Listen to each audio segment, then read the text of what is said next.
Hello friends, I am Vandana Khatri. Welcome to my channel. तो आज हम स्टार्ट कर रहे हैं chapter 1 of accountancy, that is not for profit organisations. Not for profit organisations को हम नॉन प्रॉफिट ऑर्गेनाइजेशंस भी कहते हैं। हम अब तक फेमिलियर थे उन एंटरप्राइजेस से जिनका मेन मोटिव होता था to earn profit. Now, in contrast to these entities, there are also certain organizations like not-for-profit organizations जिनका मोटिव प्रॉफिट अर्न करना नहीं होता बल्कि they aim to serve the society and its members. तो आज हम इन ऑर्गेनाइजेशंस के बारे में स्टडी करेंगे. That is these organisations are charitable organisations. इन ऑर्गेनाइजेशंस का जो मेन ऑब्जेक्टिव है that is to provide services to its members and society and not to earn profit. इनके एग्जांपल्स हैं स्कूल्स हैं, कॉलेजेस हैं, पब्लिक हॉस्पिटल्स, क्लब्स एक्सेट्रा. अब ये ऑर्गेनाइजेशंस फंड्स कहाँ से अरेंज करती हैं? इन ऑर्गेनाइजेशंस को जो फंड्स मिलता है that is being contributed bye its members, जिनको ये ट्रस्टीज़ बना देते हैं, and they get there funds in the form of donations, membership fees, entrance fees, subscriptions, loans, grants from government or institution. यानी कि sometimes they receive certain amount of donations for their organizations. कुछ members हैं जब वो fee pay करते हैं तो they receive their fees as income. Then certain members want to enter these clubs. At that time also this is an income for the organization. Subscription भी income होती है. They might take loan from bank और other financial institutions. इनको grants मिलते हैं government और दूसरी institution से. तो these are various sources of funds for these organisations. Now these organisations also prepare their financial statements. और इनकी जो फिनेंशियल स्टेटमेंट्स ये बनाते हैं they basically prepare these financial statements in the form of receipts and payments account, income and expenditure account, balance sheet. तो receipt and payment account जो है it is nothing but the cash account और cash book जो हमने class 11th में prepare की थी. And this is a real account और we can say it's an asset account. यानी कि यहाँ पे हम रूल फॉलो करते हैं debit what comes in, credit what goes out. Secondly जो हम यहाँ पे फिनेंशियल स्टेटमेंट बनाते हैं that is income and expenditure account. And income and expenditure account is nothing but your profit and loss account जो एक नॉमिनल अकाउंट है and it follows the rule of debit all expenses and losses, credit all gains and income. Income and expenditure account का जो balancing figure होता है that is either surplus और deficit. यानी कि जैसे हम प्रॉफिट एंड लॉस अकाउंट बनाते थे at that time we use to get net profit and net loss. तो जो हमारा नेट प्रॉफिट आएगा that is when your incomes are more than expenditures you will be having surplus, and when your expenditures are more than your incomes at that time there is deficit. Third financial statement that they prepare is balance sheet. And दो तरह की balance sheets हम यहाँ बनाते हैं. First is opening balance sheet and other one is closing balance sheet. Opening balance sheet हम बनाते हैं in order to calculate opening capital. Closing balance sheet को बनाया जाता है because it shows assets and liabilities at the end of the accounting year. Now these organization इनको हम charitable society की तरह सेटअप करते हैं and they do not belong to any single individual और अ ग्रुप ऑफ इंडिविजुअल्स, बल्कि ये जो ऑर्गेनाइजेशंस हैं ये किसी पर्टिकुलर सोसाइटी को बिलोंग करती है. और जो मैनेजमेंट है इन ऑर्गेनाइजेशन की they are basically manage by a group of individuals जिनको आप ट्रस्टीज कह सकते हैं या उनकी managing committee. So now let us discuss the first financial statement that is prepared by these organizations, that is receipts and payment account. Receipt and payment account जो है it is just like a cash book. यानी कि जो हम cash account बनाते थे class 11th में that is just seen as receipt and payment account. तो जो कैश अकाउंट और कैश बुक है that is receipt and payment account, जिसको आप ऐसे अकाउंट भी कह सकते हैं. It is on cash basis. यानी कि जो भी कैश ट्रांजैक्शंस हैं उन कैश ट्रांजैक्शंस को हम इस अकाउंट में एंटर करते हैं. It includes all types of receipts. All type of receipts का मतलब है revenue receipts and capital receipts. These two types of receipts are being entered in this account. Now revenue receipts जो हैं वो receipts हैं which are of recurring nature and are of small amount. और capital receipts जो होती हैं ये हमारी कभी कभी होती हैं and these are of huge amounts. Next we have it includes all payments में हमारी revenue payments and capital payments दोनों आती हैं. Revenue payments are of recurring nature and are of small amount, और कैपिटल पेमेंट्स जो है हमारी कभी कभी होती हैं and again they are of huge amount. अब हमें क्वेश्चन में प्रीवियस ईयर, करंट ईयर और नेक्स्ट ईयर की आइटम्स दे रखी होती हैं, तो it includes figures of all the three, previous year, current year as well as next year.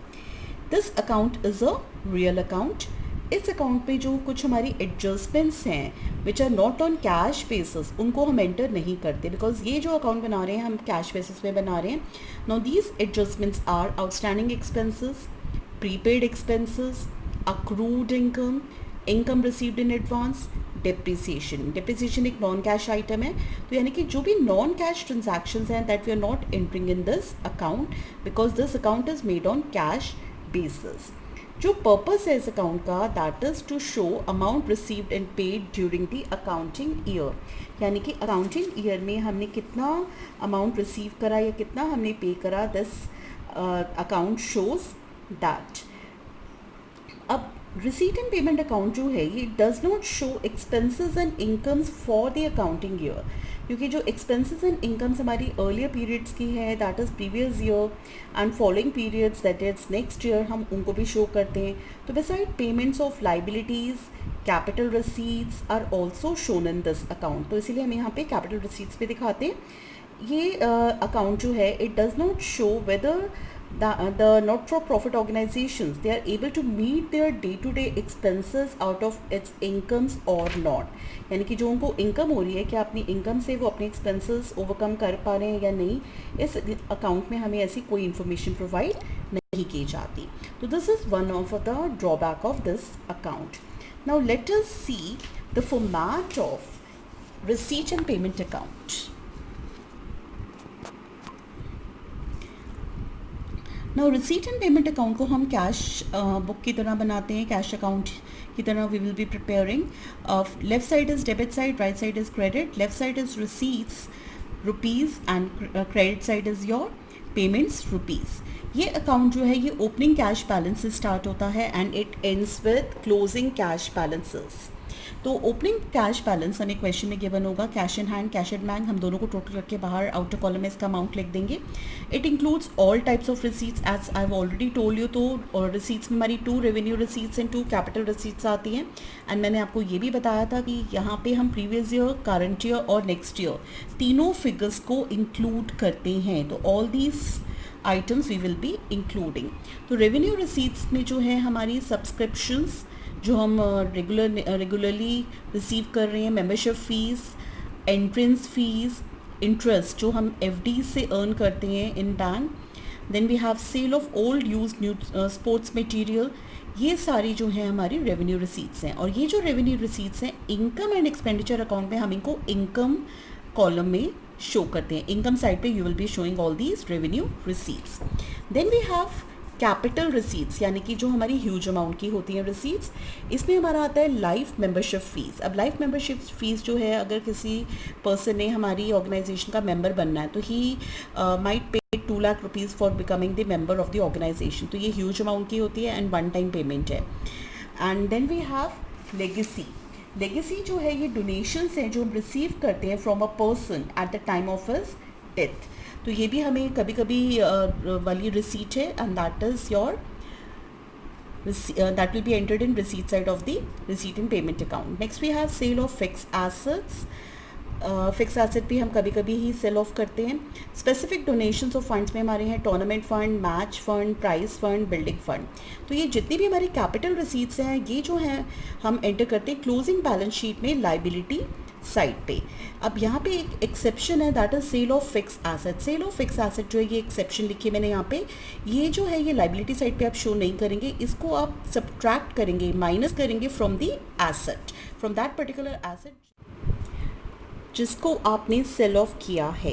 तो यानी कि हम कैपिटल रिसीट्स में life membership fees, legacy, sale of fix asset, specific donation of fund show करेंगे.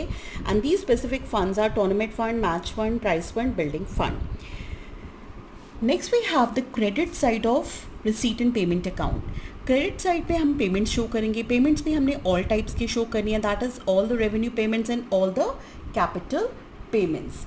तो basically all the revenue payments जो है वो प्रीवियस ईयर, करंट ईयर और नेक्स्ट ईयर तीनों साल के हम इंक्लूड करते हैं। प्रीवियस ईयर आपका था 2019 when you were in class 11, 2020 is your current year when you are in class 12 and preparing for your board exam, and next year will be your 2020-21 when you will be appearing for your board exam and will be entering your college life. तो तीनों साल की आपको figures दिखानी है in this payment account. That is, अब revenue payments हमारी कौन सी पेमेंट्स होती हैं? जो रिकरिंग नेचर की होती हैं, जो हम बार बार पे करते हैं और ये स्मॉल अमाउंट की होती हैं। First is your rent, rent पे करते हैं आप, सैलरी प्रोवाइड करते हैं, इंश्योरेंस पे करते हैं, इंटरेस्ट पे करते हैं, तो ये सारे हमारे क्या हैं? एक्सपेंसेस। तो दीज आर एक्सपेंसेस और इनको आप एक्सपेंडिचर साइड पे इनकम एंड एक्सपेंडिचर अकाउंट में शो करेंगे। Then we have capital payments. Capital payments जो हैं ये आपकी ह्यूज अमाउंट की होती हैं एंड रेयरली पे की जाती हैं। जैसे कि आपने कोई बिल्डिंग में के लिए कुछ पैसा अमाउंट पेमेंट करी, फर्नीचर आपने ख़रीदा उसके लिए पेमेंट करी, मशीनरी यू हैव परचेज्ड, तो that is your capital payments. Percent fix deposit, अब कई बार हमारे एफडीज़ पे इंटरेस्ट रेट मेंशन होता है, that percent is the interest rate जो आपको उसमें रिसीव होगा। Then you might purchase your government bonds, तो ये भी आपकी कैपिटल पेमेंट्स है। Specific fund expenses, specific fund expenses में जो फंड्स आप शो कर रहे हैं इन रिसीट साइड, उनसे रिलेटेड जो एक्सपेंसेस हैं, those expenses we are showing in capital payments. जैसे कि tournament expenses, that will be entered in capital payment, match expenses, prize expenses, building expenses, so these are your specific fund expenses. अब ये जितनी भी हमारी capital payments हैं ये हम शो करते हैं closing balance sheet में asset side पे। Now we will be having closing cash balance and closing cash in hand, and that will be your balancing figure of receipt and payment account. So this is the way we will be preparing receipt and payment account. That's all for today. Thank you.